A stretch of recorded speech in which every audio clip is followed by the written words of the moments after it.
જામનગરમાં આદર્શ સ્મશાન ગૃહ દ્વારા અંતિમ સંસ્કાર માટે પૈસા ઉઘરાવવામાં આવે છે। આ બાબતે લોકોમાં ઘણો જ રોષ છે। તેવા સમયે જ જામનગરના એક સામાજિક કાર્યકર્તા મનસુખભાઈ ગોંડલિયા દ્વારા બાળ સ્મશાન ગૃહનો મુદ્દો ઉઠાવવામાં આવ્યો છે।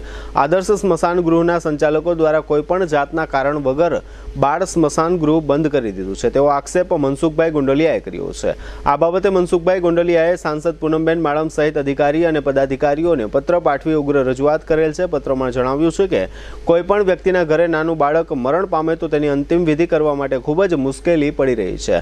આવા દુઃખદ પ્રસંગે પરિવારના સભ્યોએ શું કરવું તે સમજાતું નથી, જેને કારણે બાળ મૃતક પરિવારોએ ખૂબ જ હાલાકી ભોગવવી પડે છે।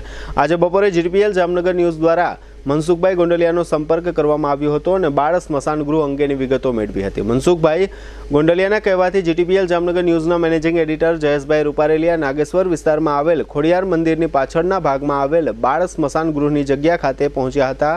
આ જગ્યા ઉપર નિરીક્ષણ કરતા જોવા મળ્યું હતું કે આ જગ્યા ઉપર ચોમાસાના સમયમાં નદી વહેતી હોય છે। આ જગ્યા ખૂબ જ અવાવરું હોવાનું પણ પહેલી નજરે જોવા મળે છે। જીટીપીએલ જામનગર ન્યૂઝની ટીમની મુલાકાત દરમિયાન આ જગ્યા ઉપર એક સાપ જોવા મળ્યો હતો। આ જગ્યા ઉપર કેટલાક નાના બાળકોની દફન વિધિ કરી હોય તેવું પણ જોવા મળતું હતું। જામનગરમાં માત્ર એક જ જગ્યાએ બાળ સ્મશાન ગૃહની વ્યવસ્થા ગાંધીનગરના સ્મશાન ગૃહ ખાતે કાર્યરત છે। બીજી કોઈ અન્ય જગ્યાએ બાળ સ્મશાન ગૃહ ઉપલબ્ધ ન હોવાથી લોકો નાગેશ્વર મંદિરના પાછળના ભાગે મૃત બાળકોની દફન વિધિ કરવા માટે આવે છે, પરંતુ આ જગ્યા ઉપર કોઈપણ પ્રકારની વ્યવસ્થા જણાતી નથી। આ અવાવરું જગ્યા ઉપર બાળકોની દફન વિધિ કરવી કેટલું યોગ્ય છે તે હવે આપણા સૌ માટે વિચારવાનો સમય આવી ગયો છે। મનસુખભાઈ ગોંડલિયાના કહેવા પ્રમાણે આ અવાવરું જગ્યામાં કૂતરાથી માંડી નાના મોટા પશુઓ અને પ્રાણીઓ પણ આવતા જતા હોય છે, તેમજ ચોમાસાના સમયે આ જગ્યા ઉપર નદી વહેતી હોય છે। તેવા સમયે પણ બાળ મૃત લઈને આવતા પરિવારો ખૂબ જ હેરાન પરેશાન થતા હોય છે। આ ભયાનક દુઃખ દર્દ ભરી કથા એટલા માટે સંભળાવવામાં આવે છે કે જામનગરના કહેવાતા આગેવાનો આ જટિલ પ્રશ્નો માટે કેમ મૌન છે।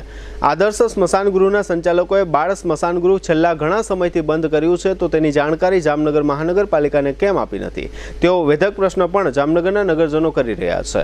આ બાળ સ્મશાન ગૃહના ગંભીર પ્રશ્ન બાબતે જામનગર મહાનગરપાલિકાના સત્તાધીશોએ આગળ આવી ઉકેલવો પડશે તેવું નગરજનો ઈચ્છી રહ્યા છે।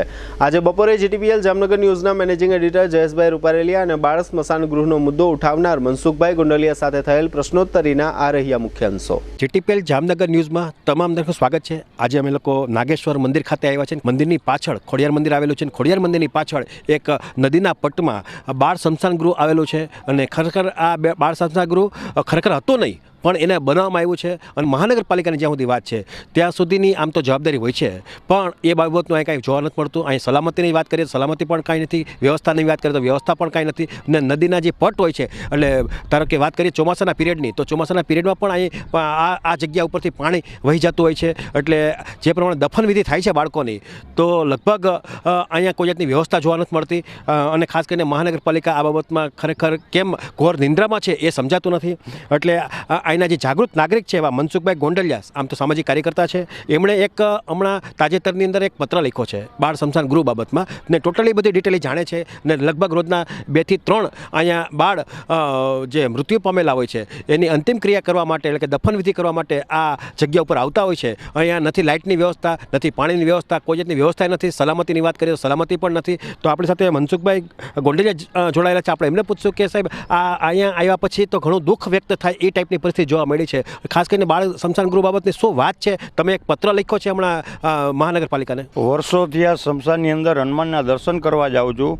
મને ઘણા ટાઈમથી આ ધ્યાનમાં આવેલું હતું। જામનગરની અંદર ઘણા વખતથી હું કહેતો આવું છું કે ભાઈ તમે ભાજપ હોય, વિશ્વ હિન્દુ પરિષદ હોય, જે બજરંગ દળ હોય, તમે સારું કામ કરતા હો તો જામનગરનું પહેલું એક જ સ્મશાન જે માણેકબાઈ ધામ વર્ષોથી આ બંધ કરી દેવામાં આવેલું હોય તો તમે શા માટે ચાલુ કરવાનો પ્રયત્ન નથી કરતા ને ક્યારે કરાવી શકશો? બીજો નંબર કે જ્યારે આપણે આ બહુ જ અગત્યનો મામલો છે, મેં હમણાં પૂનમબેન માડમને, મેયરને, કમિશનરને, અમારા વોર્ડના પ્રમુખને તમામને પત્ર વ્યવહાર કરેલો છે।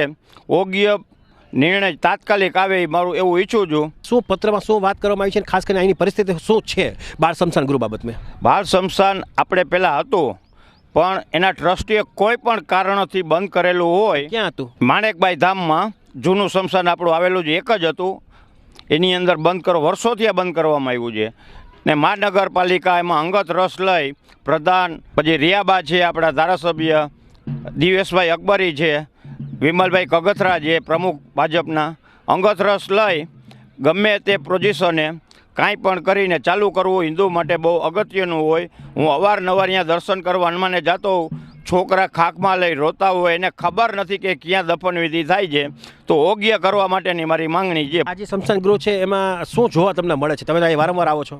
કોઈ જાતની આ સગવડ નથી, પણ ના છૂટકે માણસને મજબૂરીના હિસાબે અહીંયા દફનવિધિ કરવી પડતી હોય તો કાયદેસરનું માણેકધામની અંદર તાત્કાલિક ચાલુ થાય એવું ઈચ્છું છું. કેટલાક વર્ષના બાળકોનું અહીં દફનવિધિ થતી હશે? જન્મથી 10 વર્ષ સુધીની અહીંયા દફનવિધિ થાય છે. ચોમાસાની 4 મહિનાની અંદર તો 10 ફૂટ 15 ફૂટ અંદર પાણી ભરાયેલા જ હોય છે, ત્યારે માણસની બહુ જ આકાલી પડતી હોય. બીજે નંબર તો કોઈ પણ માણસ આગળ બાળ સમજણની માહિતી જ નથી. પહેલાં તો ધારો કે લાઇટ પાણીની પણ વ્યવસ્થા નથી. આ કોઈ જાતની લાઇટ પાણીની તો વ્યવસ્થા છે જ નહીં. સિક્યુરિટીની વાત કરીએ નથી જોવા મળતી. સિક્યુરિટી તો છે જ નહીં, પછી ક્યાં વજાય? બિનકાયદેસર જ આ બનેલું છે. અહીંયા જાનવરોની વાત કરીએ, ધારો કે નાના મોટા કૂતરાથી માંડીને એ જાનવરો પણ અહીંયા આટા મારતા મેં જોયા છે. અહીંયા પહેલાં તો કોઈ જાતની સગવડ ન હોય. કૂતરા છે, બિલાડા છે, કાંઈ પણ જાનવરને ખાઈ જાય તો એવી કોઈ જાતની સેફટી નથી. ને વાતો માણેકધામની અંદર સેફટી છે અહીંયા કરવાની જ ખાલી જરૂર છે. ખાલી ટ્રસ્ટી લોકોને સમજાવીને ચાલુ કરવા માટેનો જ પ્રયત્ન કરવાનો છે. એટલે તમે ત્યાં જોયું છે ત્યાં જગ્યા એ લોકો પાસે છે? બાળ સમસાની છે જ, માણેકધામમાં સમસામાં હતી ને હાલમાં છે જ. એટલે આ રીતે તમે જોયું કે આ મનસુખભાઈ ગોંડલિયા છે, આ બાબતમાં ઘણા ટાઈમથી એ પાછળ છે અને ઘણા ટાઈમથી અહીંયા આ એરિયાની અંદર ટૂંકમાં આટા ફેરા હોય છે એમના અને જોતા હોય છે. એટલે બાળ સ્મશાન ગૃહ માટે લોકો આ દફનવિધિ કરવા માટે આવતા હોય છે, પણ એને ઘણી અગવડતા પડે છે. અને ખાસ કરીને જે જમીન છે એ પણ જમીનની અંદર વાત કરીએ તો નાનકડી એવી જગ્યા છે. એટલે ખરેખર જે લોકો જેના ઘરમાં આ બનાવ બનતા હશે, બાળ મૃત્યુ પામતા હશે, એ ખરેખર મુશ્કેલીમાં મુકાતા હશે એ નક્કી છે.